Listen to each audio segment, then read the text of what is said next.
Ticklishness, the mysterious, often ridiculous human reflex that turns a calm adult into a squirming, giggling mess at the slightest poke. Whether it's someone going for your sides, your feet, or that strange tickle you get when a feather even thinks about brushing your neck, the reaction is often involuntary, intense, and borderline humiliating.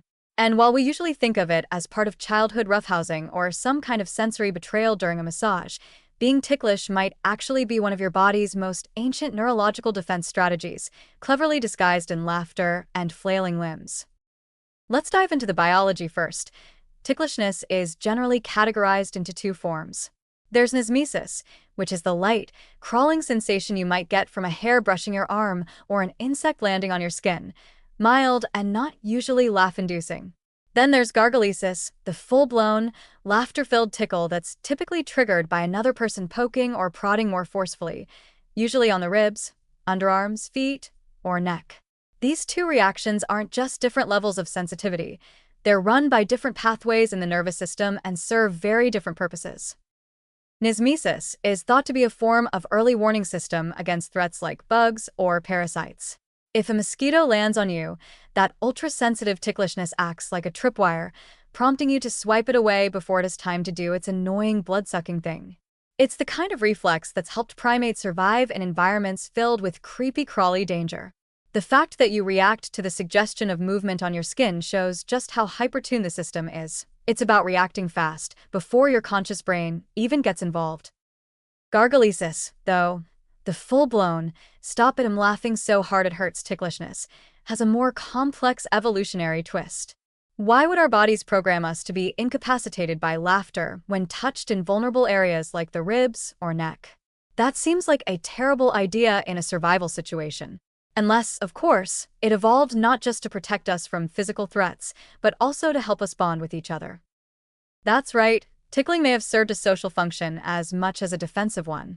In primate species, including humans, social grooming, play fighting, and physical interaction are critical to forming strong group bonds. Tickling, especially when it's between parents and children or close friends, activates laughter, touch sensitivity, and intense physical engagement, all of which strengthen social ties. It's awkward, yes, but also deeply intimate. You're literally laughing in someone's face while they invade your personal space, something that only happens when trust is already established. And get this, you can't reliably tickle yourself. Your brain's cerebellum predicts your own movements, dampening the response before you even finish the attempt. That means ticklishness is inherently relational.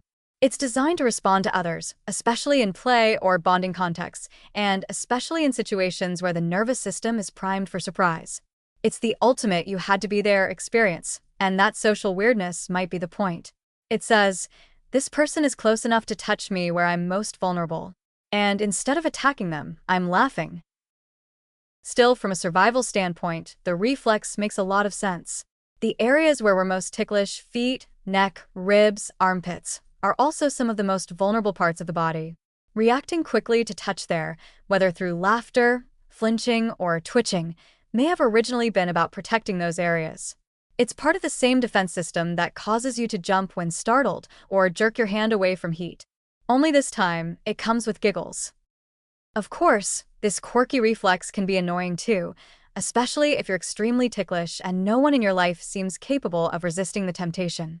But from a neurological and evolutionary perspective, it's doing some heavy lifting. It's protecting your body from subtle threats, reinforcing social connection, and even teaching young humans how to handle surprise and physical contact. A good tickle fight isn't just goofiness, it's a neurological fireworks show with a deeply primal backstory. So the next time someone tickles you, and you dissolve into helpless laughter while trying to escape, know that you're not just reacting to sensation. You're performing an ancient, intricate dance of defense, trust, and social bonding. It's ridiculous. It's uncontrollable. And it just might be one of evolution's cleverest pranks.